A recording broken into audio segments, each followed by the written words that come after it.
الحمد لله رب العالمين والعاقبة للمتقين والصلاة والسلام على سيد الرسل وخاتم الأنبياء والمرسلين وعلى آله الطيبين وأصحابه الطاهرين.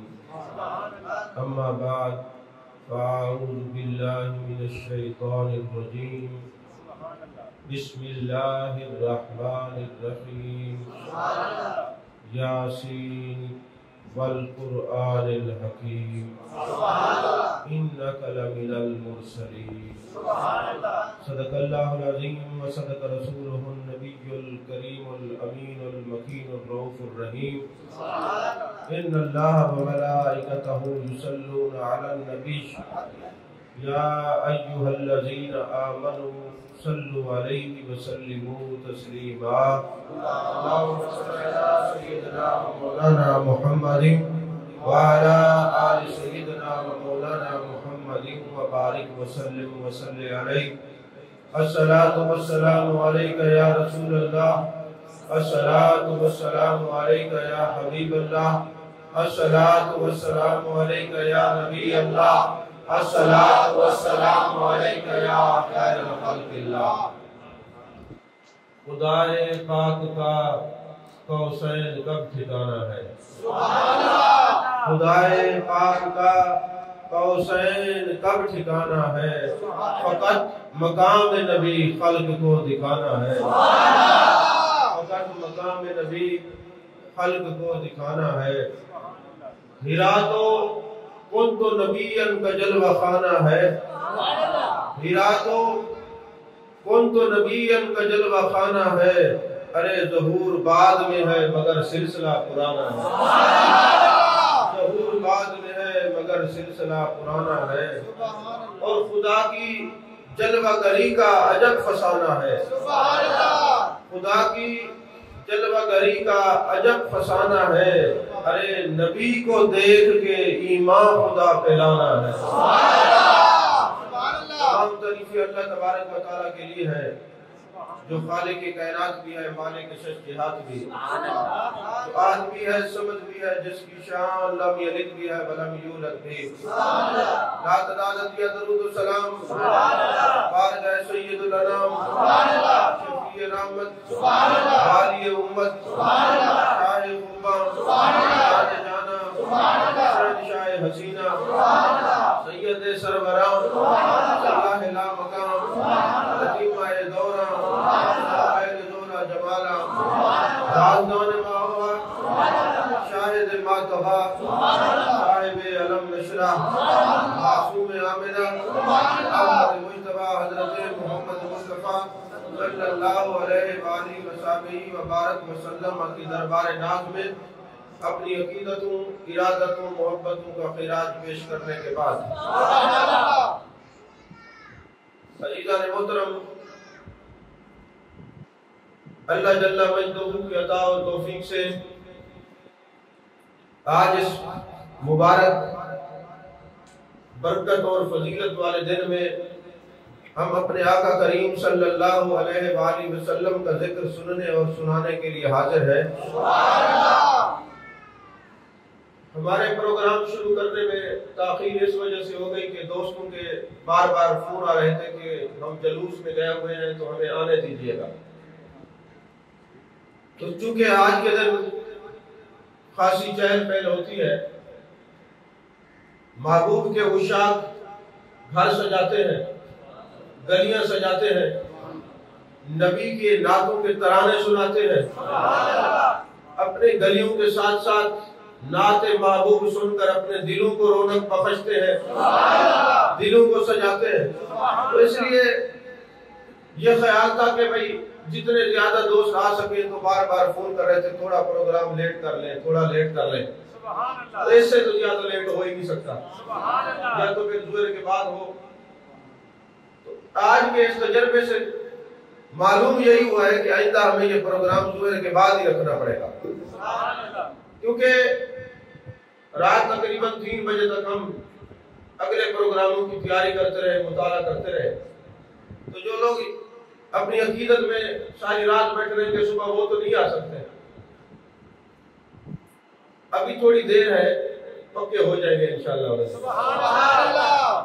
ایک تو وجہ یہ تھی، دوسرا یہ ہے کہ رات الحمدللہ جو قرآن سے ہم نے محبوب علیہ السلام کے میلاد پر دلائل دیے ہیں، اس کا اتنا اثر ہوا ہے کہ مختلف شہروں سے اور مختلف ملکوں سے لوگوں کے میسج آ رہے ہیں کہ ہمیں آج پتہ چلا ہے کہ محبوب کے میلاد کی فضیلت کیا ہے۔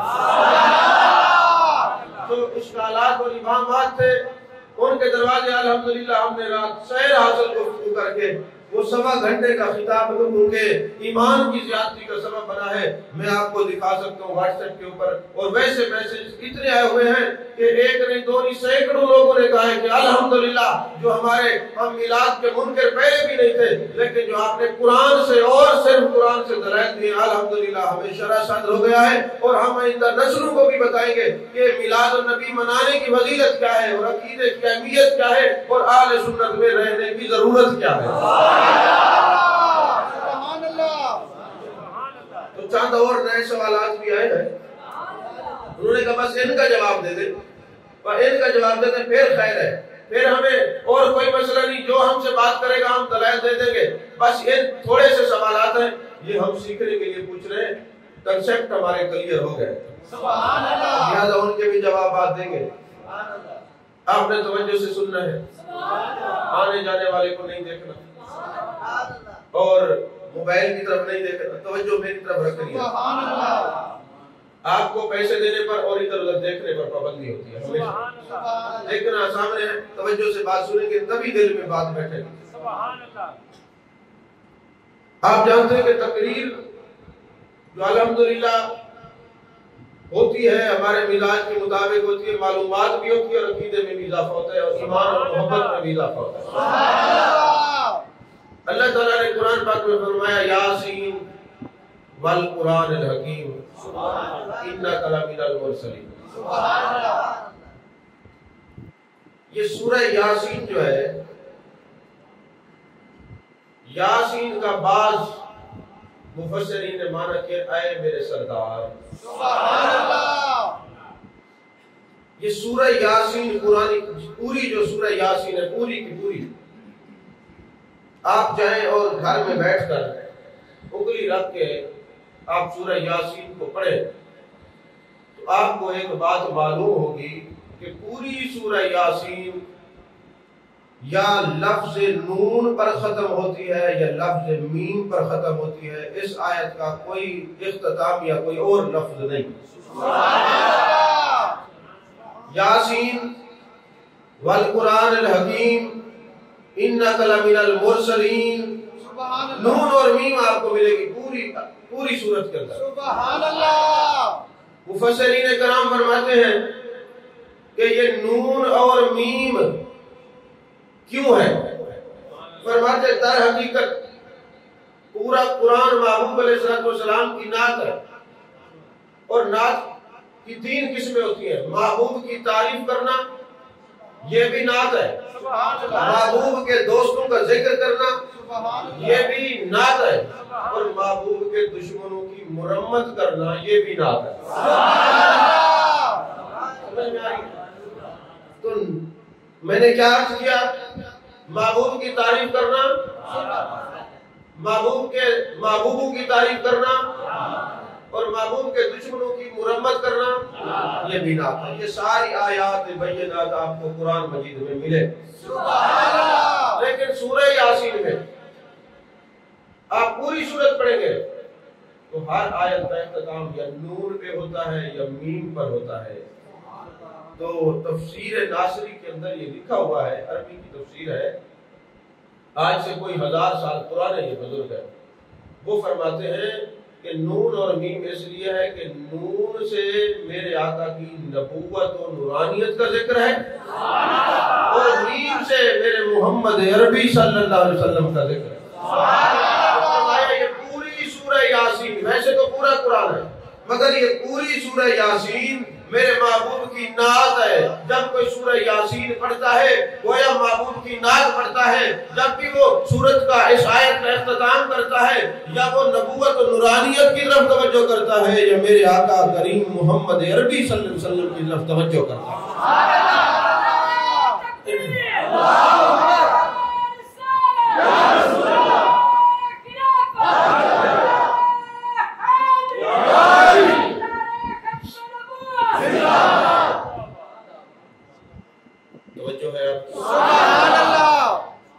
یہی وجہ ہے میرے آقا کریم صلی اللہ علیہ وآلہ وسلم نے فرمایا جب کوئی بندہ دنیا سے جانے لگے نزا کا عالم طاری ہو اس کی روح نہ نکل رہی ہو تو سورہ یاسین پڑھو تو روح پرواز کر جائے گی. اب ہمارے ذہن میں یہ ہے کہ کسی کو اگر مارنا ہو اور روح قبض نہ ہو رہی ہو تو سورہ یاسین پڑھیں گے وہ مر جائے گا. مفسرین کہتے نہیں مسئلہ یہ ہے کہ جن کی روحیں عادی ہو چکی ہیں محبوب کی نعت سننے کی,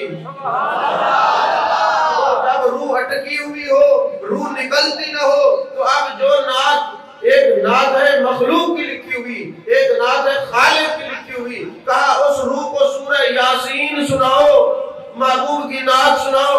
جب یہ محبوب کی نعت سنے گی یہ روح عالم واجد میں آئے گی, یہ جسم سے ایسے نکلے گی کہ جسم میں سے تکلیف بھی محسوس نہیں ہوگی. تو سورہ یاسین مارنے کے لیے نہیں ہے, یہ تو دلانے کے لیے ہے. ہم نے قرآن کا معنی یہی لکھا ہے ابا مرے گا تو کل خالی پہ پڑھیں گے, چاچا تایا بھائی مرے گا تو کل کے لیے پڑھیں گے. یہ قرآن تو ہے زندہ کرنے کے لیے ہے. جو قرآن زندگی دیتا تھا افسوس ہم نے اسے مرنا سیکھا ہے, اسے زندگی نہیں سیکھی. عزیزان محترم سورہ یاسین پڑھنے کا حدیث پاک میں ہے کہ 10 بار قرآن پڑھنے کا ثواب ہے. جس نے بھی ایک دفعہ سورہ یاسین پڑھی اس کو 10 بار قرآن پڑھنے کا ثواب ملے گا. اور قبرستان میں بیٹھ کر جس نے پڑھی اللہ سارے قبرستان والوں کی بخشش کرے گا. اور جو سورہ یاسین پڑھتا رہے گا یہ قرآن مجید کا دل ہے, اس کا دل زندہ رہے گا, دل مرے گا نہیں, اس کا دل نور علی نور ہو جائے گا.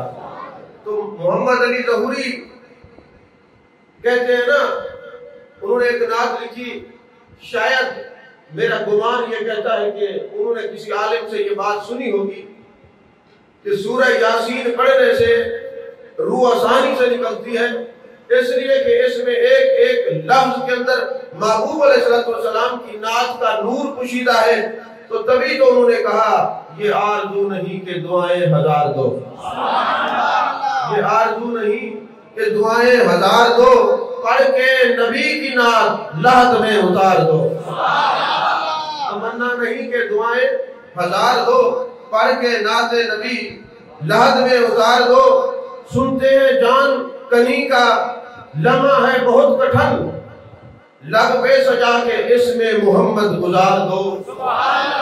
یعنی یہ مجھے سورہ یاسین سناؤ, یہ نعت سناؤ, یاسین والقرآن الحکیم انک لمن المرسلین, یہ نبوت و نورانیت کا چرچا کرتے کرتے مجھے لحد میں پہنچا دو. مجھے محبوب کی نعت سنا کے محبوب تک پہنچا دو.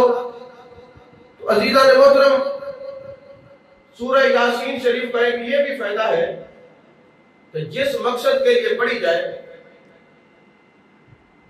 اگر آپ کا یقین کامل ہے, اعتقاد راسخ ہے, کمزور نہیں ہے, آپ کو اللہ پر بھی یقین ہے, کلام اللہ پر بھی یقین ہے, تو محدثین کہتے ہیں, مفسرین ساری تفاسیر کے اندر تقریباً لکھتے ہیں کہ سورہ یاسین جس مقصد کے لیے پڑھی جائے آپ اس مقصد کو دل میں رکھ کر سورہ یاسین شروع کریں. ابھی سورہ یاسین ختم نہیں ہوگی, آپ کا مقصد پہلے حل ہو جائے.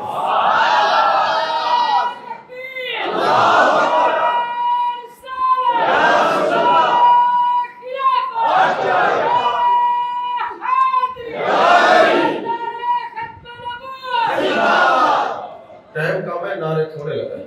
بریک میں کام ہو سکے نا، کام ٹائم تھوڑا ہے، بات کو توجہ سے سنیں. نعرے لگانا اچھی بات ہے، سے ذوق بڑھتا ہے، مجھے بات بھول جاتی ہے، آپ یہ بھی خیال رکھا کریں سامنے.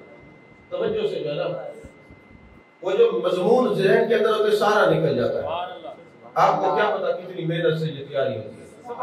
آپ کا ذوق سبحان اللہ، اللہ آپ کا ذوق سلامت رکھے، یہ بھی ایمان کی علامت ہے. لیکن یہ بھی دیکھیں کہ اتنے نعرے لگانے سے کہیں بات ہی نہ ختم ہو جائے. تو جب کوئی مشکل ہو، کوئی پریشانی ہو، سورہ یاسین سے مشکل حل ہوتی ہے.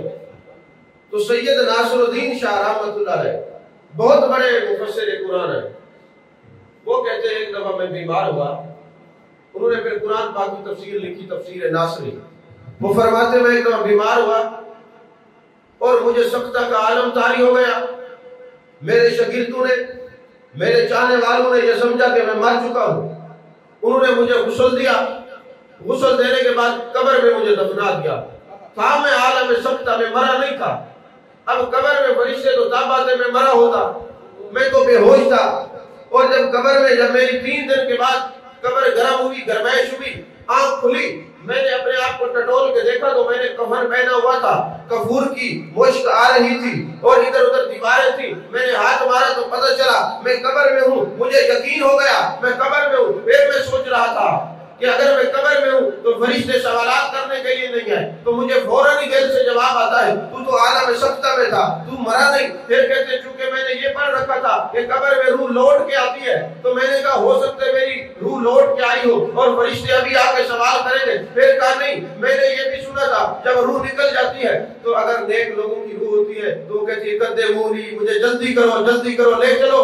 میں نے تو ایسا نہیں کہا. اور جو گنہگاروں کی ہوتی ہے وہ عزیز و اقربا کو کہتی ہے، سنائی نہیں دیتا کہ مجھے نہ لے جاؤ، آگے آگ ہے، آگے. کہتے میرے ساتھ ایسا کچھ نہیں ہوا، لگتا ہے میں بیماری کی وجہ سے سکتہ میں تھا، میں مرا نہیں، یہ مجھے دفنا دیا گیا ہے. لیکن اب میں نکلوں کیسے، یہ ذہن میں سوال پیدا ہوگا، اب میں نکلوں کیسے.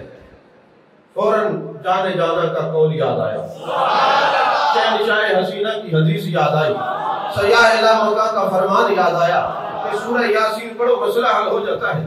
کہتے میں نے سورہ یاسین پڑھنی شروع کی، مجھے محسوس ہوا میری قبر کے اوپر کوئی ہاتھ مار رہا ہے. وہ تھا کفن چور، جو کفن چوری کرتا ہے. وہ میری قبر کھولتے کھولتے جیسے ہی اس نے ہاتھ اندر ڈالا، میں نے ہاتھ پکڑ لیا. جیسے میں نے ہاتھ پکڑا اس کی چیخ نکلی، اس کی تو روح پرواز ہو گئی، لیکن میری قبر کھل گئی. میں باہر نکلا، کیونکہ چور بھی میرے محلے کا تھا، میں جانتا تھا. سورہ یاسین میں نے ابھی دوسرے مبین تک کی پڑھی تھی، تو میری قبر کھل گئی اور میں نے چور کے کپڑے اتار کے پہن لیے، اپنا کفن اس کو پہنا دیا. اس کے عزیز و اقربا کو خبر دی کہ جاؤ تمہارا وہ کفن چور وہاں مردہ حالت میں پڑا ہوا ہے، اس کی تدفین کرو. جب میں اپنے گھر پہنچا، گھر والے ڈر گئے اور انہوں نے کہا تجھے تو دفنا کے آئے تھے، قبر سے کیسے نکلا؟ میں نے کہا خدا کی قسم، محبوب کا فرمان پورا ہو گیا. یہ قرآن بھی برحق ہے، محبوب کا فرمان بھی برحق ہے. میں نے سورہ یاسین شروع کی تھی، اللہ نے مجھے قبر سے دوبارہ نکال دیا. یہ قبر کے اندر سورہ یاسین کی برکتیں تھیں، میں دوبارہ نکل آیا. اور مسند احمد کی حدیث پاک ہے، میرے آقا علیہ السلام فرماتے ہیں کہ جب کوئی بندہ قبرستان میں جائے گا، ایسا شخص جو محافل اور مجالس کے اندر قرآن پاک کی تلاوت کسی قاری سے سنتا ہے اور اس پر ذوق طاری ہو جاتا ہے، اس کے جسم کے بال کھڑے ہو جاتے ہیں، اس کی آنکھوں سے آنسو بہنا شروع ہو جاتے ہیں، اس کی طبیعت پر عشق مصطفیٰ اور عشق خدا میں اضافہ ہوتا ہے. فرمایا ایسا شخص ایک آیت پر جھومنے والا، ایک آیت پر کیفیت محسوس کرنے والا، ایک آیت پر واجب کی حالت میں جانے والا، کلام الہی میں گم ہونے والا، ذوق میں اضافہ کرنے والا، جب قبر میں جائے گا اس کی قبر نور علی نور ہوگی. جس نے ایک آیت بھی ذوق اور شوق سے سنی ہوگی وہ فرشتوں سے پوچھے گا، فرشتوں میری قبر کیسے روشن ہو گئی، یہ میری قبر میں اتنے نور میں اضافہ کیسے ہو گیا؟ فرشتے کہیں گے فلاں مجلس میں گیا تھا تو ایک قاری نے قرآن کی تلاوت کی تھی، تو نے ایک آیت کو پیار سے سنا تھا، یہ اس آیت کے ایک آیت کے پیار کا بدلہ ہے، تیری قبر نور علی نور ہو گئی. یارو اگر کوئی قرآن کی ایک آیت کو پیار سے سنے اس کی قبر نور علی نور ہو جاتی ہے، اور جو پورے قرآن کو محبت سے پڑھے بھی صحیح، سنے بھی صحیح، اس کی قبر میں نور کا عالم کیا ہوگا. نور و کتاب مبین. یہ محبوب بھی نور ہے اور کتاب بھی نور ہے. نور والے سے جو بھی پیار کرے گا تو اس کی قبر بھی نور علی نور ہی ہوگی نا. عزیزان محترم، محبوب علیہ السلام کی زندگی پاک کے اندر نا، آج ہم یہ نعتیں پڑھتے ہیں تو بعض لوگ کہتے ہیں جی یہ نعتیں ان بریلویوں نے پڑھ لی ہیں. یہ تو پہلے نعتیں نہیں تھی. میں آپ کو متعدد حدیث پاک کی کتب سے یہ بتا سکتا ہوں کہ میرے آقا کریم صلی اللہ علیہ وسلم کے زمانے میں محبوب نے اپنی حیات طیبہ میں ایک نعت کونسل بنائی تھی جس کے اندر 34 نعت خوان تھے. ایک دو نہیں، 34 نعت خوان. 34 نعت خوان تھے. اب چونکہ 34 کے حالات بیان کریں تو وقت کافی درکار ہے، ان میں سے چند کا ذکر کر کے آگے سوالات کے جوابات کی طرف آتے ہیں. 34 نعت خوان تھے اور ان نعت خوانوں کے جو امیر تھے وہ حضرت حسان بن ثابت رضی اللہ تعالیٰ عنہ. اور ایک مرتبہ حضرت حسان بن ثابت رضی اللہ تعالیٰ عنہ نعت پڑھ رہے ہیں. میرے آقا علیہ السلام فرماتے ہیں میرے صحابہ جب حسان بن ثابت نماز پڑھتے ہیں نا جبریل امین اس کی تائید کرتا ہے. سبحان اللہ. اور متعدد آپ دعا کرتے تھے اے حسان جب تو میری تعریف کرتا ہے، عظمت بیان کرتا ہے تو جبریل امین تیری تائید کرتا ہے. اچھا، نعت پڑھنے والے کی تائید جبریل امین کرتا ہے، کیوں کرتا ہے؟ آپ نے کبھی غور کیا؟ سبحان اللہ.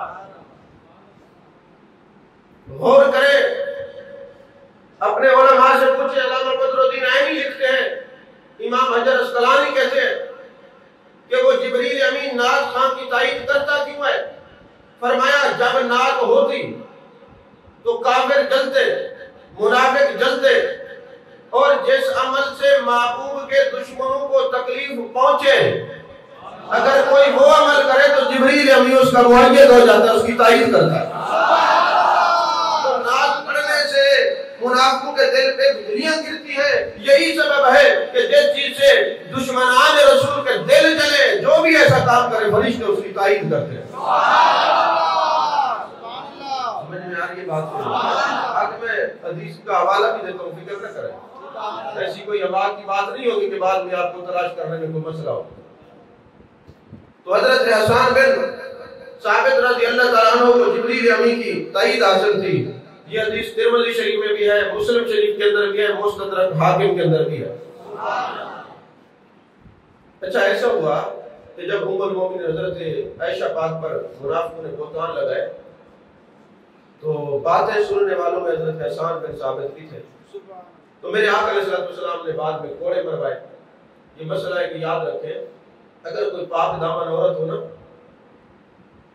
کوئی بندہ اس کے کردار پر بات کرے، انگلی اٹھائے یا الزام لگائے تو قرآن کہتا ہے جب تک اس کو 80 کوڑے نہیں مارے جائیں گے اس کی توبہ قبول نہیں ہوگی، اس سے اللہ راضی نہیں ہوگا. یہ مسئلے بھی یاد رکھیں، میراث میں آنے کا کوئی فائدہ بھی ہوگا.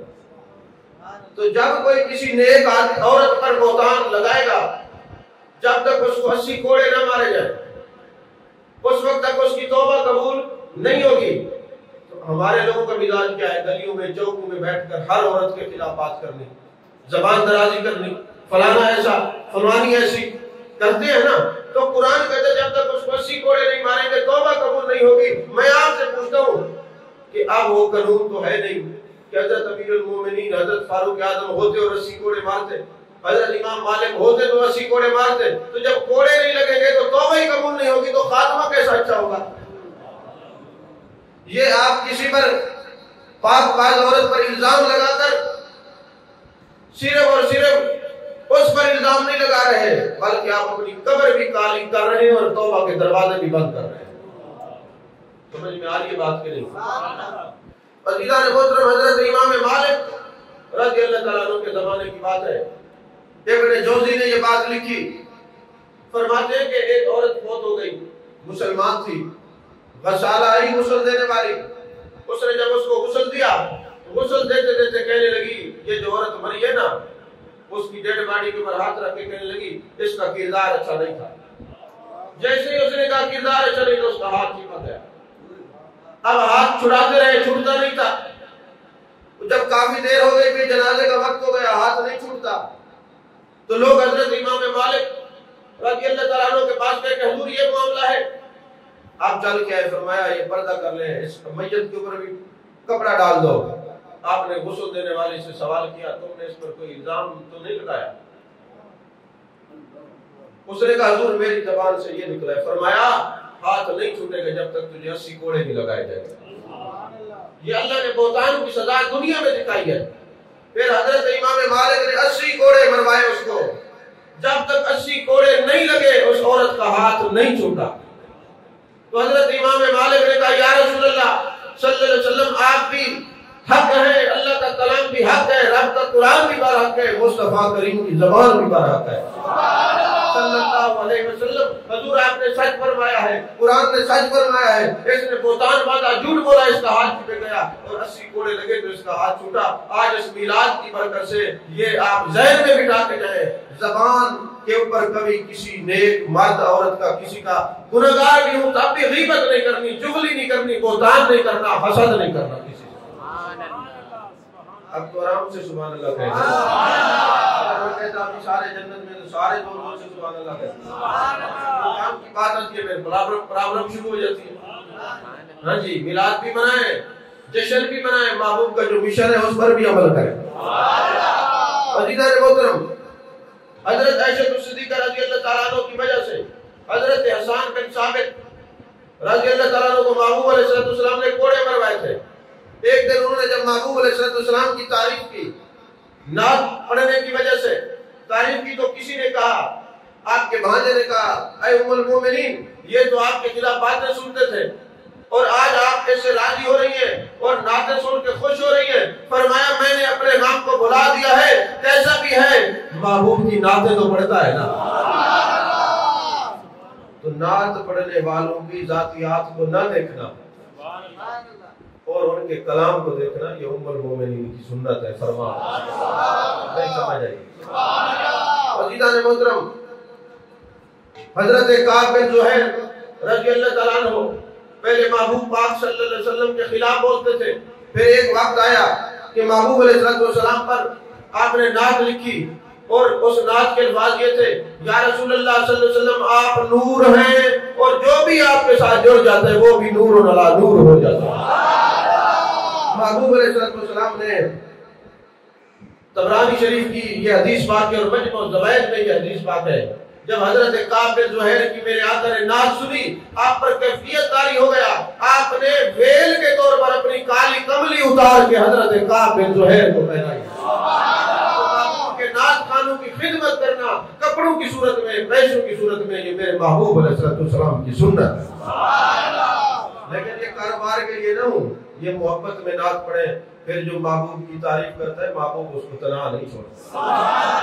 سمجھ میں آ رہی ہے؟ پروفیشنل نہیں بننا، عشق میں ڈوب کر محبوب علیہ السلام کی نعت پڑھنی ہے، عشق مصطفیٰ صلی اللہ علیہ وسلم میں ڈوب کر. اسی طرح حضرت نابغہ جوتی رحمت اللہ علیہ، نابغہ جاتی رحمت رضی اللہ تعالیٰ عنہ محبوب کے صحابی ہیں.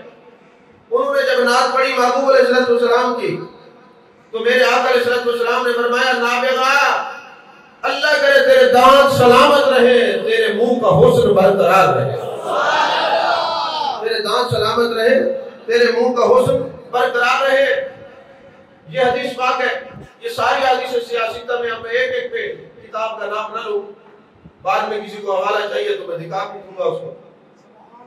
اب محدثین نے فرمایا میرے آقا علیہ السلام نے فرمایا نابغہ اللہ تعالیٰ تیرا حسن برقرار رکھے، تیرے دانت نہ ٹوٹے، دانت تیرے سلامت رہے.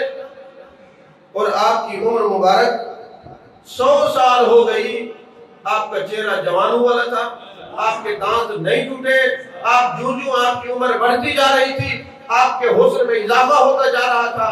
تو لوگوں نے پوچھا اے نابغہ اللہ کے محبوب نے یہ دعا دی تھی دانت نہ ٹوٹے، اس میں حکمت کیا ہے؟ فرمایا تم نہیں جانتے، اگر دانت ٹوٹ جائے تو سر میں اس طرح وہ طاقت نہیں رہتی، سر ختم ہو جاتی ہے، بندہ بولتا کچھ ہے، زبان سے نکلتا کچھ ہے. تو میرے آقا نے میرے دانتوں کی دعا دے کے یہ فرمایا نابغہ جب تک جیتا رہے میرے نعتیں پڑھتا رہے تاکہ اس کا حسن بھی سلامت رہے، اس کے دانت بھی سلامت رہے.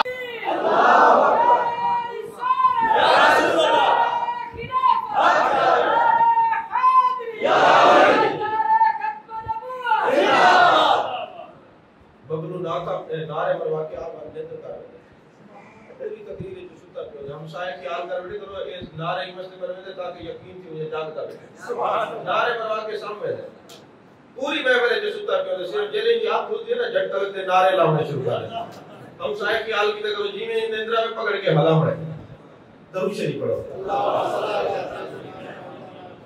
کیونکہ بندہ نیند میں تو اس کو پتہ نہیں ہوتا کتنی دیر ہو گئی ہے تقریر کو وہ سمجھتا ہے کافی 15-20 منٹ ہو گئے ہوتے تو 2 منٹ ہے نعرہ آ جاتے ہو کیونکہ یہ آدھا مجذوب ہے آدھا سالک ہے تو میں عرض کر رہا تھا جب فتح مکہ فتح ہوا محبوب علیہ السلام 10,000 لشکر جرار کو لے کر آقا کریم صلی اللہ علیہ وسلم مکہ شریف پہنچے آپ سنیے میرے آقا علیہ السلام نے حضرت عبداللہ بن رواح رضی اللہ تعالیٰ عنہ یہ بھی بہت بڑے نعت خوان ہیں میرے آقا علیہ السلام نے فرمایا اے عبداللہ بن رواح اس جلوس کے آگے آگے نعتیں پڑھتا جاؤ یہ جو بزرگوں کے سامنے نعتیں پڑھتے ہیں نا یہ بھی محبوب کی سنت ہے نعتیں پڑھتا جا حضرت عبداللہ بن رواح نعتیں پڑھتے جا رہے ہیں اب جیسے ہی مکے کے اندر داخل ہوئے ادھر کعبہ ہے ادھر کعبے کا کعبہ ہے محبوب بھی جلوہ گر ہے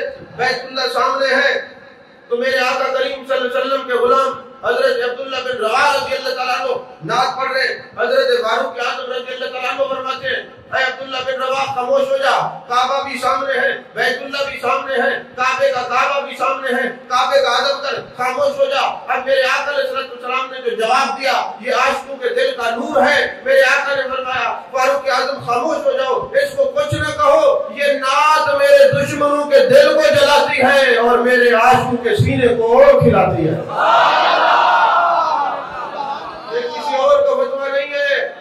یہ فتاوی رضویہ نہیں ہے یہ فتاوی شامی نہیں ہے یہ فتوی محبوب ربانی ہے میرے آقا نے فرمایا میرے عاشق خوش ہوتے ہیں میری نعت سن کے منافق کا دل جلتا ہے اے عمر چپ کر اس کو منع نہ کر کعبہ بھی سامنے ہے کعبے کا کعبہ بھی سامنے اس کو پڑھنے دے تجھے کیا پتا اے عمر یہ میری نعت منافقوں کے دل پر بجلی گرتی ہے بجلی بن کے گرتی ہے دل کو جلاتی ہے پڑھنے دے اس کو نعت عاشق کا دل خوش ہو جائے گا منافق جلتے جائیں گے یہ میں نہیں کہہ رہا یہ حدیث کے الفاظ ہے محبوب نے فتویٰ دیا ہے نعت نبی منافقوں کو جلاتی ہے اور عاشق کو ہنساتی ہے دل میں اور خوشی پیدا ہوتی ہے یہ بھی سمجھ میں آ گئی بات جو ہمیں مسجد میں نعت نہیں پڑھنے دیتے تو بیت اللہ سارے مسجدوں کی بڑی مسجد ہے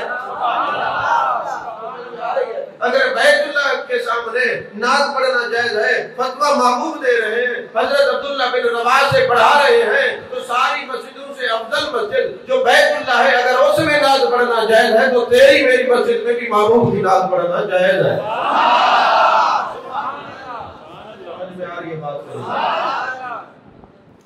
آج نا کسی نعت خان کو کہو نا میں تو کھڑے ہو کے نعت پڑھ لے وہ کہتے نہیں ہمارے لیے سپیشل ممبر بچھائے ہم وہاں بیٹھ کے نعت پڑھیں گے سبحان اللہ ماشاءاللہ ہمارے تو سارے صوفی نعت خان ہیں جو پروفیشنل ہیں ان کی بات کر رہے ہیں وہ تو ان بیچاروں کو نعت خانوں کی لسٹ میں جو ہے جانتے بھی حقیقت میں نعت خان یہی ہے جو محبت میں پڑھتے ہیں عشق میں پڑھتے ہیں اصل نعت خان وہ ہیں جو لاکھوں روپے ٹکٹ لے کے آتے ہیں نا آپ کا ایمان بھی اور سامان بھی لوٹ لے کے جاتے ہیں وہ نعت خان نہیں ہے وہ دین کے لٹیرے ہیں اب وہ ایسے کلام پڑھ کے جاتے ہیں آپ کو پتہ ہی نہیں ہوتا کہ آپ کا نکاح بھی ختم ہو گیا ایسے کلام پڑھ کے جاتے ہیں آپ کو پتہ ہی نہیں ہوتا کہ آپ دائرہ اسلام سے فارغ ہو گئے ایسے کلام پڑھنے والے وہ جس کو آپ ٹکٹ دے کے بلاتے ہیں پیسے لے کے وہ آپ کا ایمان بھی لے جاتے ہیں سامان بھی لے جاتے ہیں ان کی بات کر رہا ہوں وہ کہتے ہیں جی ہمیں بڑے اعلیٰ صوفے پہ بٹھائے ممبر پہ بٹھائے اور دلیل کیا دیتے ہیں کہ جی میرے آقا علیہ السلام نے